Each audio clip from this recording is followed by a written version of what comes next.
stability. So did you know what is stability?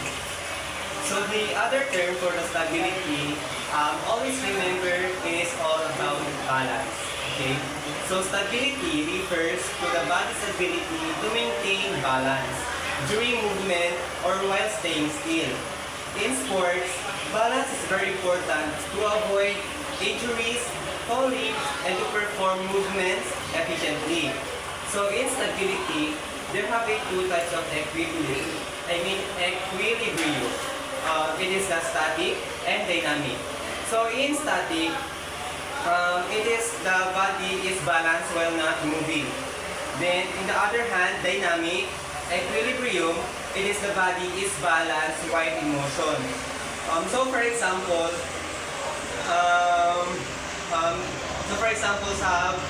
sa basketball, di ba? Sa basketball, yung position sa pag-defend, di ba? Ganito 'yon. If you're defending to your enemies or yung kalaban nyo. So next one is the dynamic equilibrium. When the body is balanced while in motion. Ito na yung, for example, yung sa sa gymnastics. Diba? Yung nakikita nyo yung sa gymnastics, habang nagpe-perform sila, alam talaga nila yung kung paano i-control yung katawan nila. For example na lang yung sa pag-ikot-ikot nila, like that. So, sa stability, there are three main principles. It is the height of center of gravity and position of the center of gravity in the base of support. And the last is the size or width of the base of support. So, for example, in the height of the center of gravity, it is the basketball bends their knees and spreads their feet while guarding an opponent. Yun na nga yung sinabi ko kanina sa stability. Okay? So, bending the knees, lower the center of gravity, it increases the stability. Spreading the feet widens the base of support, making it harder to push the player off balance. Okay? So, this allows quicker stopping and faster movement in any direction. So, in the second principles of stability, position of the center of gravity in the base of support. For example, a sprinter leans forward at the starting blocks before the race begins. So, the explanation dito is the center of gravity is closer to the front and the center of the base of support. Gets nyo lang? So, meaning, this position, it allows a powerful and fast push forward at the start of the race. Okay? So, the next topic we will going to discuss motion. Okay? From the word motion, alam naman natin na from the first sem pa lang this second year, alam na natin kung anong ibig sabihin ng motion. Motion, it is simply means movement, okay? It is the human movement usually involves a combination of linear motion and a rotary motion. So ano nga ba ang linear motion? So linear motion, it is the movement in a straight line. While on the rotary motion, it is a movement around an axis. So most sports movements combine both types. So, for example, in linear motions, an athlete runs straight from the starting line to the finish line. So, it means the body moves in a straight path, which is linear motion. Maintaining a straight line helps improve speed and efficiency. So, in rotary motion naman, for example, a gymnast performs a cartwheel across the floor, which is meaning the body rotates around an axis, the shoulders and the hips, showing rotary motion. So this rotary motion helps the gymnast move linearly across the floor. So, in this biomechanical concept, we have a three Newton's law of motion. First law of Newton's is law of inertia. Second one is law of acceleration. And third one is action-reaction. So, sa law of inertia, it is an object will stay at rest or keeping moving unless an external force acts on it. Excuse me. Heavier objects need more to start or stop moving. So meaning, for example, a soccer ball stays still until a player kicks it. So meaning, the ball does not move on its own due to inertia. So the kick provides the external force needed to make it move. So sa law of inertia dito, yung isang bagay, hindi siya magagalaw kung wala siyang force. Okay? Gets nyo ba? At kumbaga, as a simple explanation na lang, a thing that cannot move if there is no force. Okay? So, next, second law, law of acceleration. It is acceleration depends on force and mass. Kumbaga, more force, more acceleration. And the more mass, it is less acceleration. For example na lang, two athletes throw a shot put, one is stronger than the other. Meaning, the stronger athlete applies more force, so the shot travels farther. Okay? This shows force directly affects acceleration and distance. So, the last Newton's law, which is the action-reaction, for every action, there is an equal and opposite reaction. Meaning, for example, a student jumps off the ground. Okay? So, yun yung examples niya, which is yung student jumps off the ground. Meaning, the feet push on the ground, yun yung action niya, which is yung the feet push down on the ground. Tapos, yung reaction dun is the ground pushes back with equal force or lifting the body. Okay? So, next one, we have a leverage on by mechanical concept. We have a leverage. So, this is, it helps the body produce movement more efficiently. So, sa leverage, we have a three parts, which is the fulcrum, force arm, and the resistance arm. So, sa fulcrum, ito na yung, andito na kasama yung mga joints natin sa katawan. Yung sa force arm, it is where effort is applied. Tapos sa resistance arm naman, it is a tool where we are going to lift or ito yung isang bagay na kailangan natin buhatin, okay? Para magkaroon ng action. So, there are three classes of levers. So, this is the fulcrum, force arm, and resistance arm. So, kapag walang isa sa ito, hindi siya mapakonsider as a lever. Kasi, for example, kung andun ang force arm, andun yung resistance arm, at saka kung walang fulcrum, hindi siya mabubuo as leverage. Kasi, yung fulcrum, siya yung parang nagiging part ng katawan natin, part ng katawan natin para magawa natin ang isang bagay or mabuhat natin ang isang bagay. Okay? So, for example na lang sa leverage is head loading. So, a person nods their head up and down, So, yung fulcrum doon is the neck joint, the weight is the head, and the force is the neck muscles. So, the fulcrum is between the force and the weight. Okay? So, other examples is a person rises onto their toes. So, the fulcrum there is the toes, the weight is the body weight, the force is half muscles. So, this lever helps to lift heavy weight using less force, okay? So, next one is we have the production, application, and absorption of force. So, sa production of force naman, we have it means muscle creates force, stronger muscles can provide greater force. Gets nyo yun? Kumbaga, for example, high jump, take off, a jumper bends knees before jumping. So for example, meaning the muscles stretch first, then contract strongly, producing more force. Okay? So next one, we have the application of force. Application of force meaning it is a force is most effective when applied in the direction of movement. For example, throwing a ball forward, meaning throwing straight forward ensures maximum distance and accuracy. So, just lang. Okay, so last one sa force is absorption of force.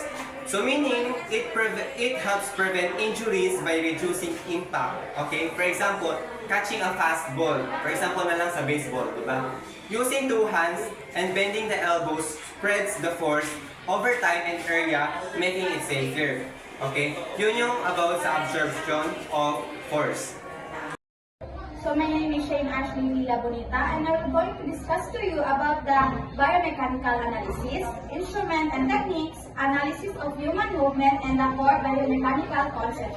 So first, biomechanical analysis is uses of various instruments and techniques to study and analyze the human movement.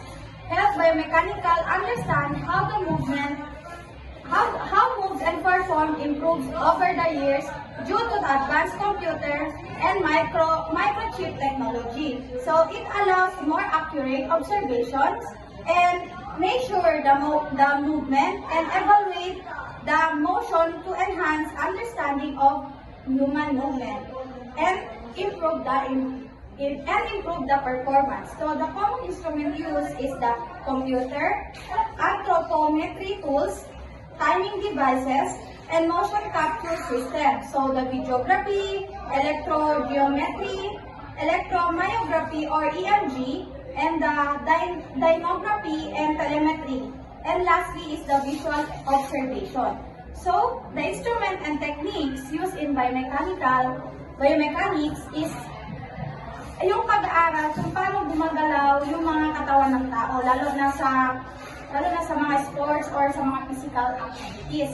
So, para mas ma-analyze at maayos ang paggalaw o gumagamit sila ng ibang-ibang mga instrument. So, example na lang is ng motion capture or the 3D motion analysis. So, ito yung motion capture ay gumagamit ng maraming cameras at reflective time markers na nilalagay sa katawan ng athlete. So, para yan siyang ginagawa nilang parang line sa tao. So, tinulungan nito na ma-attract ang galaw at katawan ng 3-dimensional o 3D. At nagproduce ito ng computer model tulad ng stick figure o skeletal model. So, yun na, dinodraw nila yung katawan ng mga athletes. So, nagproduce ito So, dito natin makikita ang joint angles, movement patterns, at power output. Kaya, useful ito para malaman kung tama ba ang technique or efficient ba yung ginagawa ng athlete, yung galaw niya. At para ma-prevent yung risk at injury. So, karaniwan itong ginagamit sa squatting, mga running, or sa jumping. Yun yung mga ginagamit. Ito yung ginagamit. So, next is the high-speed video. So, imaging.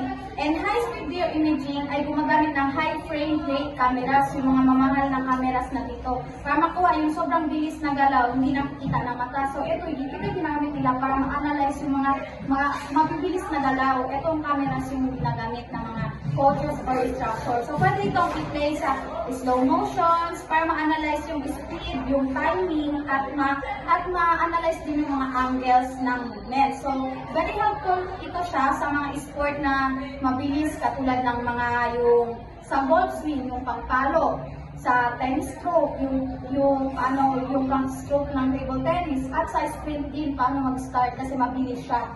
So, next is the videography or the digital video analysis. So, dito naman, ang videography ay gumagamit lang talaga ng ordinaryong mga digital cameras like ng mga cellphones, at saka yung mga para ma-record nila yung mga movement. So, ang video ay pwedeng i-post, di ba? Pwede siyang i-post at i-slow down. So, para mapanood ninyo ng frame by frame gamit ang analysis software. So, ito ay affordable at madali lang talagang gamitin kasi ito naman kadalasan ginagamit ng mga teachers, ng mga students, di ba? So, next is the sports analysis software. So, sports analysis software naman, itong analysis na to ay naglalagay ng lines, angle at movement facts sa video ng athletes. So, pwede rin i-compare ang performance ng athletes sa ideal or i-correct ang technique na ginamit ng athletes. So, nakakatulong ito para makita ang errors ng movement at para kung pwede ba itong ma-improve ng athletes. So, ito yung mga karamihan ginagamit, sports analysis software. So, next is the accelerometer. So, ito naman is maliit na sensor lang po siya na sumusukat siya ng acceleration at speed ng galaw.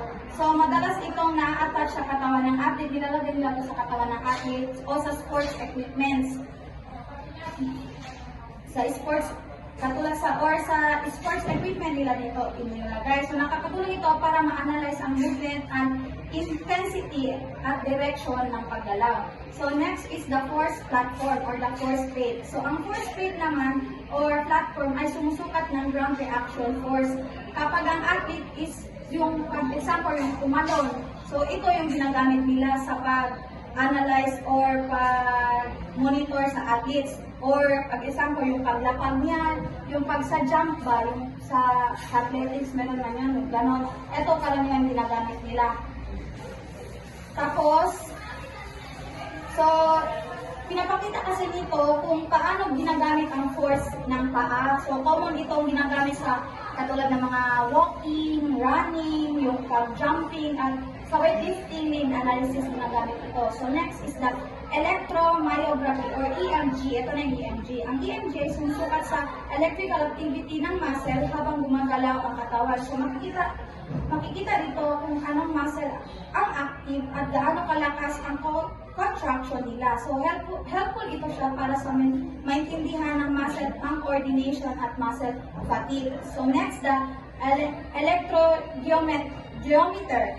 Ang electrogeometer ay sumusukat sa joints angles gamit ang electronic sensor. So, eto, gamit na nila yung electronic sensor. So, nagbibigay ito ng data tungkol sa range motion, angular velocity, at acceleration. So, sa video na ipoprovide ko, ito yung mga ginamit dito ng mga equipments, yung EMG, at saka itong electromyographer.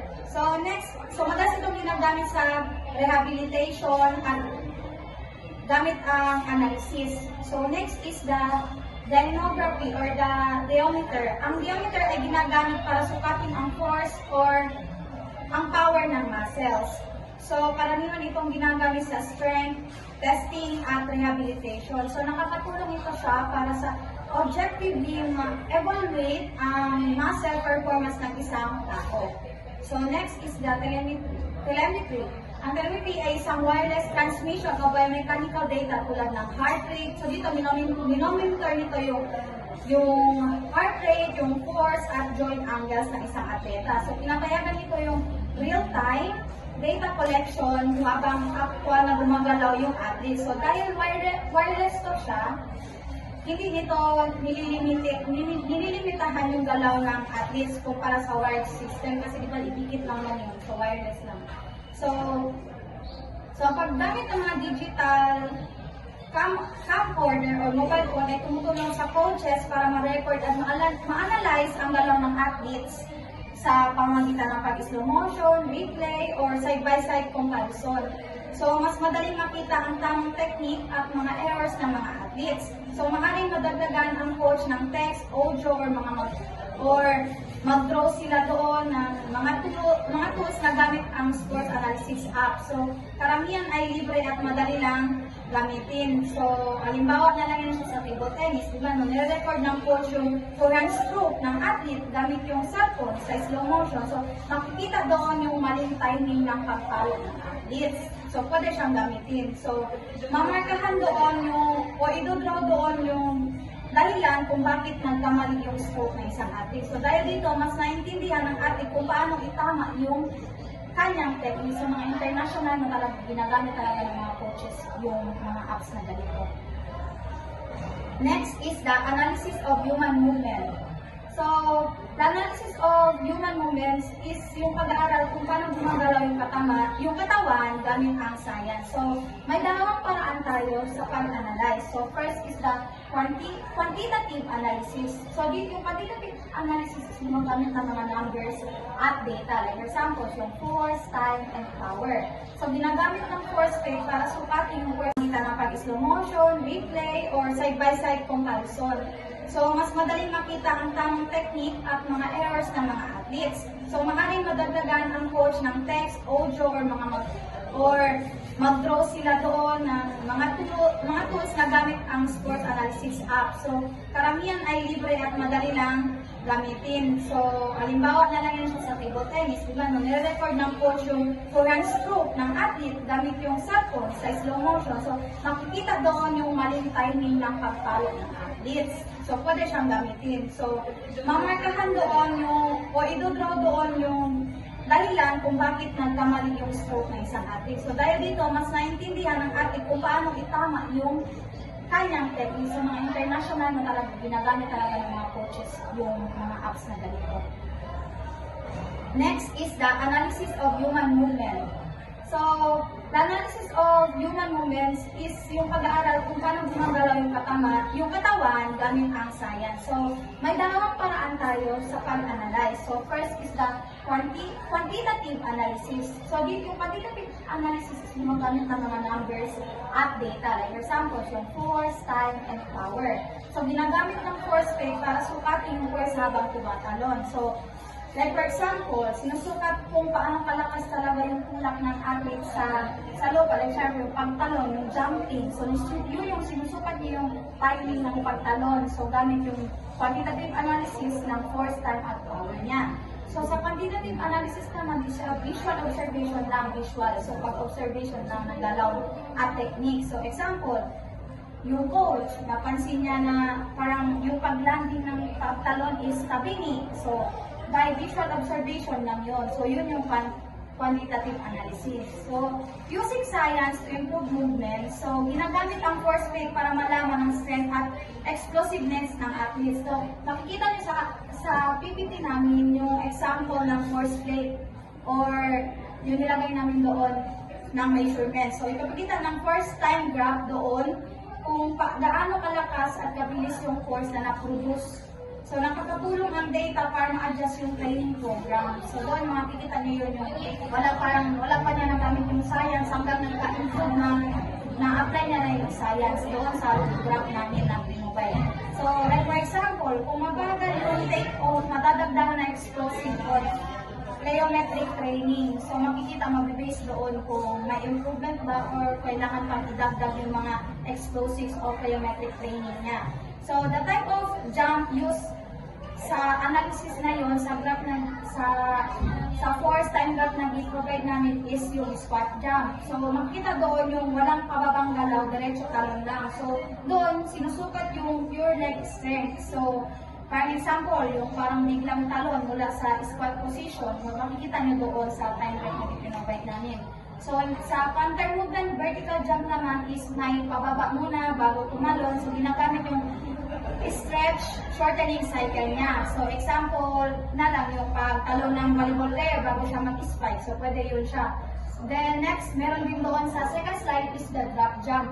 So, sa drop jump naman, pababa mula sa box tapos agad siya tatalon. Sinusukat naman yun doon yung reactive strength. So, like for example, mabilis na talon, pagkatapos lumabag, lumapag tulad sa sprinting. So, sprinting ang best example para doon. So, the importance in training, importance nito is para sa training, nakakatulong siya para ma-identify yung strength at weakness ng isang atleta. So, ma-i-improve mo ang performance siya, maiwasan mo yung mga injuries, at ma-prevent mo or ma-i-improve mo pa yung athlete. So, next is the biomechanical sa core biomechanical concepts. So, ang core biomechanical concepts are the basic principle used to understand and analyze human movement. So, this concept help explain how the body moves efficiently, safely, and effectively during physical activity and sports performance. So, ito yung ginagamit para mas ma-analyze na mabuti yung movement ng mga atleta. So, first is the range of motion. So, ang range of motion is dinedescribe niya how far the joint can move or hanggang saan mo kaya extend yung joints mo para gumalaw. So, like for example, di ba sa volleyball player, i-raise nila yung arm nila fully para ma-spike nila yung bola. So, doon, pwede mong i-example ang range of motion. So, dinedescribe mo how far yung joints mo kaya mag-move. So, next is the speed of motion. So, ito naman, it refers how fast the body or body parts can move. So, gaano yung katawan mo kayang gumalaw, paano siya kabilis. So, magandang example dito is, like for example, yung sprinter, yung pag-accelerate na ng mabilis sa start pa lang ng race. So, yun yung speed of motion. So, next is the number of segments. So, sa number of segments naman, it involves how many body parts are used in movements. So, like for example, sa table tennis, yung pag-serve na, ano-ano yung ginamit niya doon? Yung legs, yung trunks, yung arm, and wrist together. So, dito, tinitingnan yung mga involved na body parts na ginamit.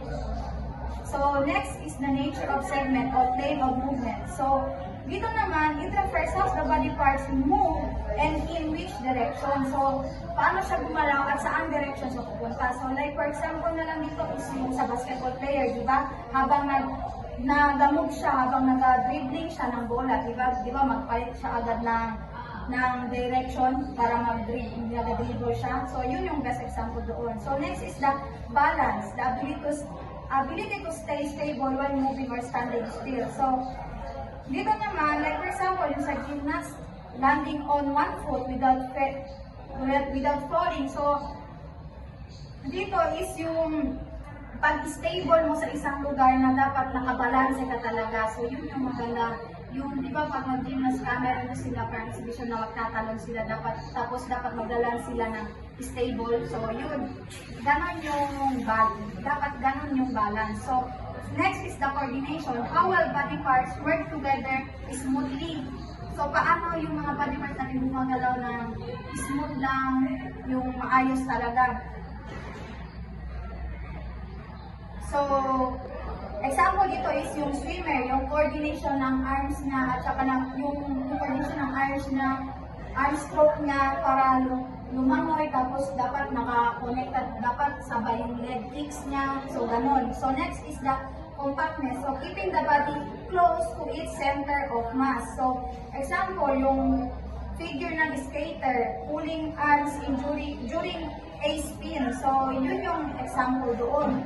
So, next is the extension of release or contract. So, fully straightening the body at the point of action. So, like for example, basketball player fully extending the arms during jump shot. Diba, extend niya yung arms na bago siya tumalon, diba, para mag-shoot ng bola. So, ganon. Path of projection, the direction of angle and object is released. So, example, javelin thrower releasing the javelin at the upward angle.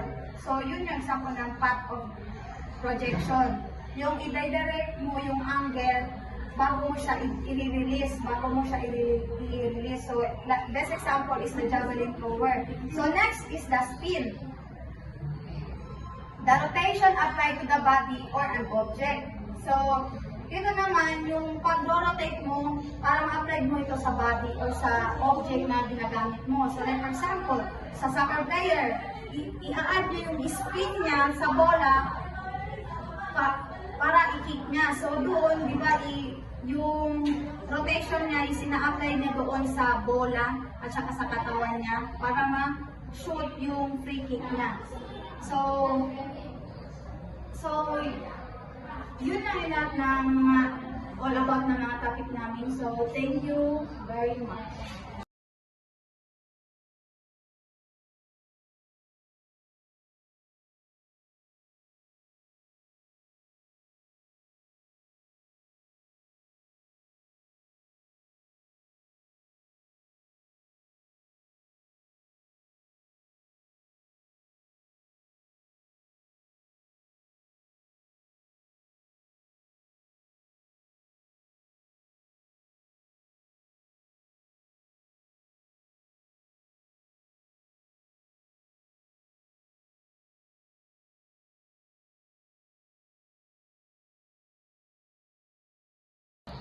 So in our discussion, we discusses about the foundations of biomechanics. So as an important subdiscipline of kinesiology, it focusing on the scientific study of human movement. So the biomechanics, it applies principles of mechanics to understand how the human body moves and how forces act on the body and sports equipment. So it explains that kinesiology studies movement in general, while biomechanics specifically analyzes movement using mechanical laws and principles. So this discussion, it outlines the objectives of biomechanics, which it includes defining biomechanics, explaining its relationship to kinesiology, understanding mechanical principles related to motion, stability, leverage, and force, and also recognizing the value of biomechanics for physical education, exercise, science, and sports professionals. So this presentation also explains the historical growth of biomechanics, tracing its roots back to ancient Greece, particularly the works of Aristotle. Okay, so it highlights the key developments from the 1880s to the 1960s, when biomechanics emerged as a distinct scientific discipline closely connected to physical education and sports science. So there are two major areas of biomechanics are discussed, which is the biological aspect, which focuses on the skeletal, muscular, and nervous system involved in the movement. So the mechanical aspect, which applies Newtonian laws of motion, statics, and dynamics to human and objects movement. So this presentation, okay, so it's essential by mechanical terms such as kinetics, which mean it is the study of motion with considering forces. The kinetics, known as study of forces causing motion, velocity, acceleration, force, mass, gravity, friction, work, power, energy, and torque. These terms are explained with simple sport-related examples for better understanding. So that's all. Thank you.